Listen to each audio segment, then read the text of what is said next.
Mr. Charlie Mahendran, the father of controversial former Central Bank Governor Arjuna Mahendran, has written an article to the Sunday Island today under the heading, "A Born Identity, How My Son Was Made to Look Like a Criminal." In the article, Mahendran attempts to raise 2 points and questions. Quote, "So what are the facts and why is Arjuna not willing to trust that he will get a fair hearing in the current political setup in Sri Lanka?" Unquote. The article goes on to say, quote, "None of the Pitapena Committee, Supreme Court and COPE report was able to attribute wrongdoing to Arjuna. Then the Presidential Commission was formed." Unquote. The article says it is alleged that Arjuna passed price-sensitive information to his son-in-law, whose company was a primary dealer in Sri Lankan treasury bonds. As the second point, Charlie Mahendran says that there will be highly politicized show of criminal process if Arjuna sets foot in Sri Lanka. The article goes on to note that the highly public and televised arrest of the son-in-law of Arjuna Mahendran, Arjuna Aloysius, on Independence Day clearly demonstrated the politicized nature of this case. The article also says certain political operatives and their media backers have spent the past 4 years using Arjuna Mahendran as the mantra to impose a shroud of corruption on one party while deflecting attention from the misleads of the other party. The Pitapena Committee consisted of 3 known UNP sympathizers. All 3 members lacked financial expertise and knowledge to look into the issuance of bonds. They specifically called for an inquiry into PTL. They also stated that their remit did not encompass a thorough investigation. The COPE does not have a remit to point fingers. The remit of COPE is to establish the details. The Supreme Court has never heard an application that looked into the details of the bond issuance. Contrary to Charlie Mahendran's unfounded claims and blatant falsehood, the Presidential Commission of Inquiry found to the contrary. The exact words from the bond report reads, quote, "We are of the view that the quantum of the sum to which Perpetual Treasuries Limited gained or benefited from inside information and market manipulation can be reasonably estimated at 8,529,964,495.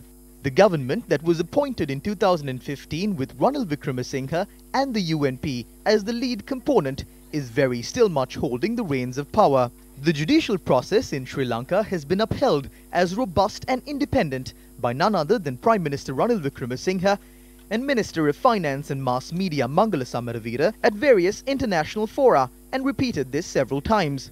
Is this the judicial system that Arjuna Mahendran fears? Had it not been for the efforts of the privately held media led by Team Newsfirst, the full impact and details of the largest fraud ever perpetrated on the Republic of Sri Lanka and its people would never have surfaced. The Presidential Commission of Inquiry delivered its report to the President on December 2017. 370 days later, the Central Bank of Sri Lanka, which in 2015 and 2016 was listed under Ranil Wickremesinghe, has failed to produce a forensic audit of the treasury bonds and bills issued during the tenure of Arjuna Mahendran. The call for a forensic audit was initially made by Team Newsfirst, long before the Presidential Commission of Inquiry delivered its report. From before the infamous breakfast meeting, the issuance of the treasury bonds in February 2015 and again in March 2016 was clearly premeditated, planned and executed with the full knowledge of those responsible at the time for the affairs of the central bank. The truth has a habit invariably of raising not only its head but also the conscience of the people in the country.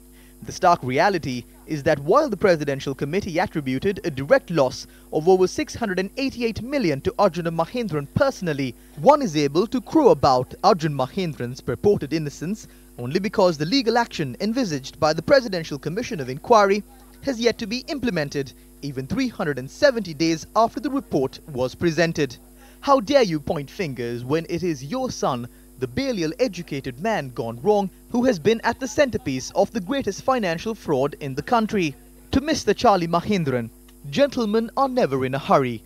The people of Sri Lanka have watched over sleaze and corruption over the past 4 years in connection with the bond scam, and will welcome your initiative in keeping with the high standards you preach by returning your son to the shores of Sri Lanka, where your friend of several years standing is still the Prime Minister. දෙදස් පහළවේ පෙබරවාරි මාසේ පළවෙනි මහබැඳුම්කර වංචාව.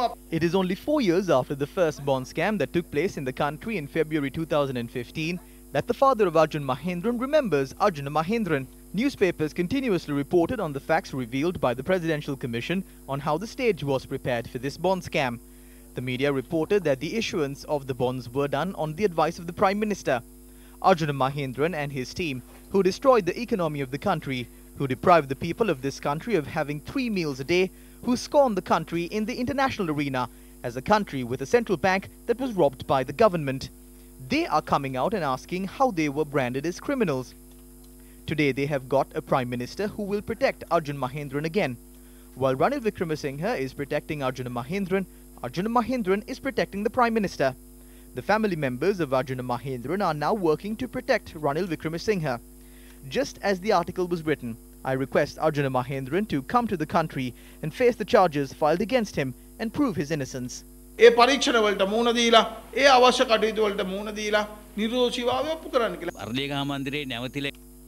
He stayed back at Temple Trees and said that he is the Prime Minister. He stayed back not in the name of democracy, but in fear that the bond scam will be investigated and that he will have to end up behind bars. He did all of this to simply stop that. අපට කන් කළේ